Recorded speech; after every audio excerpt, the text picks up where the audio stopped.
ETF index mutual funds నేర్చుకుని stock మార్కెట్లో రాణించాలనుకుంటున్నారా? వెంటనే ఈ నెంబర్కి కాల్ చేయండి. నమస్తే గురుగారు. ఆశీర్వచనం తల్లి. గురుగారు, ఇప్పుడు భార్య మెడలో మంగళసూత్రం తెగితే ఏం చేయాలి? దానికి ఏమన్నా ఒక చెడు ఏమన్నా జరుగుతుందా? శ్రీ మహాగణాధిపతయే నమః. ఐం మహాసరస్వత్యే నమః. శ్రీ లలితాంబికాదేవియే నమః. భార్య మెడలో మంగళసూత్రము పెరిగిపోతే అంటే దాని అర్థం ఏమిటంటే, ఇప్పుడు ఇంట్లో కూడా పప్పు ధాన్యాలు నిండుకున్నాయి అంటాం. నిండుకోవడం అంటే ఏమిటి అంటే, ఏదో ఇంటి నిండా ఉన్నాయని కాదు, మళ్ళీ తీసుకొచ్చుకోవాలా అనేటువంటి దాని అర్థం. అనడములో, పదాలు వాడటంలో చాలా ఔన్నత్యం ఉండాలమ్మా. ఇప్పుడు నేను అనడంలో ఏమన్నా అవుతుందా గురుగారు? మీరు అడగడం ప్రశ్న అడిగినారు, నేను సర్చ్ చేయాల్సిన బాధ్యత నాకుంది. నేను అసలు సవరింపు ఆ పదం చేస్తా. అంటే దాని అది అనడం వల్లనే అది అనకూడదు అనేది తెలియాలి కదా. కరెక్ట్. ఇక్కడ అందుకే నేను చాలా, ఇప్పుడు మనం మామూలుగా చాలా ఇంగ్లీష్ పదాల్లో చాలా గొప్ప పదాలు ఉంటాయి, మహోన్నతమైన పదాలు వాడుతూ ఉంటారు. నేను ఏంటి గురుగారు వాళ్ళు డిలే అయ్యింది ఏమిటి అని అడగరు, దానికి ఇంకో పదం ఉంటుంది, అది ఇంకొక దానికి కూడా తీసుకుంటున్నాను. నేను కొంచెం ఆలస్యం అయినది తల్లి, అన్నిదా భావించవద్దు అని చెప్తాను. ఆలస్యం అనేటువంటి పదానికి ఇంకోటి వస్తూ ఉంటుంది, అది వాడుతుంటారు. ఆ జనరల్గా ఊత పదం అని, అది ఇంకొక దానికి కూడా తీసుకుంటారు. అది పాపం మనం కైవల్యం చెందిన దానికి కూడా ముందు ఒకటి పెడుతుంటారు. అది ఇదో అదో అంటే, మనం ఏదైతే వాడుతూ నిరంతరము మననం చేస్తామో అదే ఒక పెద్ద పరమశక్తిగా మనకు దేవీ భాగవతములో పరమ మూర్ఖుడు, ఏమాత్రము అవగాహన లేనివాడు, ఏమాత్రము జ్ఞానం లేనివాడు ఎవరో ఒక పందిని కొడితే ఆ పంది ఒక అరుపు అరిచింది, అది ఐ ఐ ఐ అని అరుచుకుంటూ పోయింది. I I I. ఈ మూర్ఖుడికి ఏదో అరుపు బాగుంది, అది పట్టుకున్నాడు. I I I I I I I అని పట్టుకున్నాడు. అది వాడు నిరంతరము దాన్నే దాన్నే దాన్నే దాన్నే ఉచ్చరిస్తూ ఉండేటువంటి దాని వలన వాడు మహాపండితుడై మహాజ్ఞాని అయినాడు. అంటే తెలియకుండా అప్రయత్నముగా అన్నటువంటి దానికి ఎలా అయితే మహాజ్ఞాని అయినాడో, ఈ తెలియకుండా ఇట్లాంటి మాటలు మాట్లాడేటువంటివి కూడా అవే కదా వస్తాయి. అందుకనే భాష చాలా ముఖ్యం మాట్లాడేటప్పుడు. అందుకే నోరు మంచిదైతే ఊరు మంచిదవుతుంది అని ఒక పద్ధతి. మనం ఏం ఉచ్చారణ చేయాలి, మనం ఏం మాట్లాడాలి. అందుకని మంగళసూత్రము పెరిగిపోతే ఎలా, ఏమైనా అరిష్టం ఖచ్చితముగా. ఎందుకు ఈ మాట అంటున్నాను అంటే, స్త్రీ వివాహ వ్యవస్థలో మంత్రము చెప్పి, మాంగళ్యము తంతున నేనా మమ జీవన హేతున, మమ జీవన హేతున కంఠే భద్నామి శుభగే త్వం జీవ శరదస్యతం చెప్పు. అంటే నా ప్రాణాలన్నీ కూడా ఈ మంగళసూత్రములో ఉన్నాయి, అటువంటి నా ప్రాణాన్ని నీ మెడలో కడు. అందుకనే పార్వతీ పరమేశ్వరుల విషయములో కూడా హాలాహలము తెచ్చి పరమేశ్వరుడికి ఇచ్చి మింగమని ఇస్తే అమ్మవారి వైపు చూసినాడు. ఏమి నా ప్రాణానికి ఏమైనా ఇబ్బంది వస్తుందా, తాగవచ్చునా వద్దా అని అడిగాడు.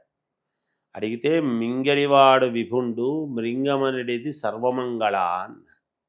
మీకేమీ భయం లేదు, మీ ప్రాణాలు నా దగ్గర ఉన్నాయి, నా హృదయములో ఉన్నాయి. ఎందుకు హృదయములో తాళిబొట్లు కట్టుకుంటున్నారు అంటే, భర్త యొక్క రూపము మనస్సులో హృదయములో నిరంతరము మెదులుతూ ఆమె గుండెలకు తాకుతూ, భర్త యొక్క యోగము క్షేమము పంచప్రాణాలు తనలో ఉన్నాయి. నా భర్తకు ఏమీ కాదు అని ఏ స్త్రీమూర్తి అయితే పరిపూర్ణముగా అనుకుంటుందో, వాడికి ఎంతటి ఇబ్బంది ఉండినా దాటేస్తాడు. ఆ స్త్రీకి ఆ మనోనిబ్బరము, ఆ గొప్పతనము భగవంతుడిచ్చిన వరం ఆ స్త్రీమూర్తికి. అందుకనే స్త్రీమూర్తిని ప్రతి స్త్రీమూర్తిలోనూ మనము తల్లి అమ్మ అని పిలుచుకునేటువంటి పరిపూర్ణత్వము అమ్మ అయ్యేటువంటిది. సృష్టికర్త ఒక బ్రహ్మ, అతనిని సృష్టించింది ఒక అమ్మ అన్నారు కదా.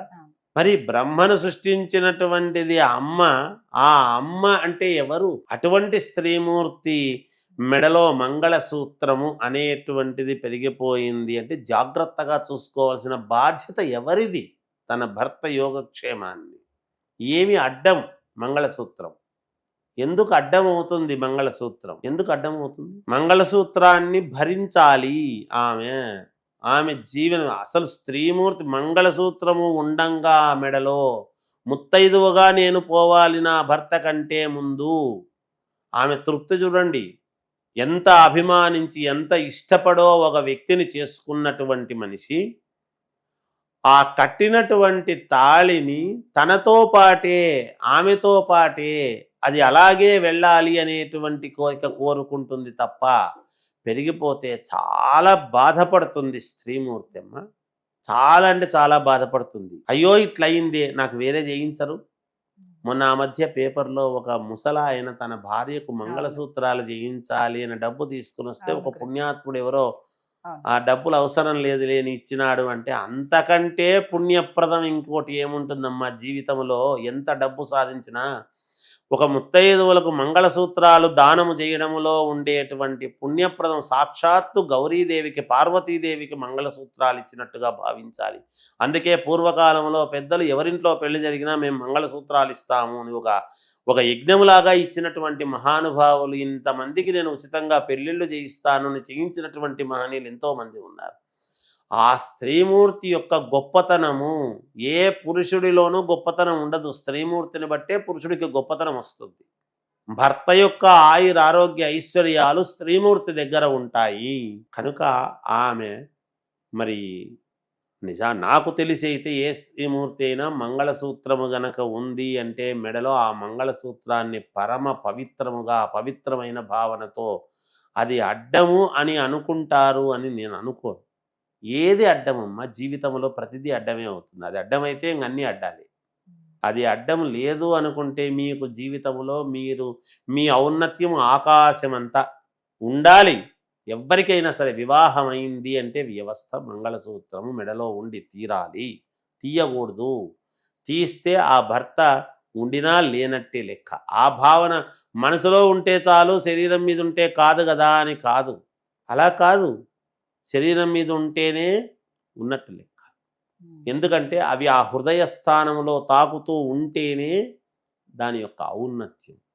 అందుకనే భావాలు మారిపోతూ ఉంటాయి.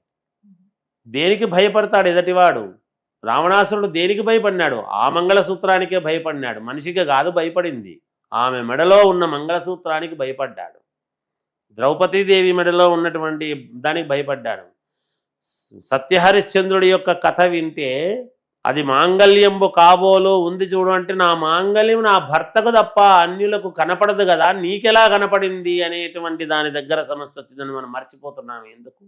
ఎన్ని కష్టాలు వచ్చినా ఆమె మంగళసూత్రం భర్తకు తప్ప ఇంకొకరికి కనపడకూడదు అనేటువంటి భావన ఎందుకు వచ్చింది అనేటువంటిది కనుక ఆలోచన చేస్తే చాలామంది ఎంతోమంది తల్లులు ఎవరు వాళ్ళు పెద్దగా బరువు అని భావిస్తారని నేనైతే సమాజంలో అనుకోవడం లేదమ్మా.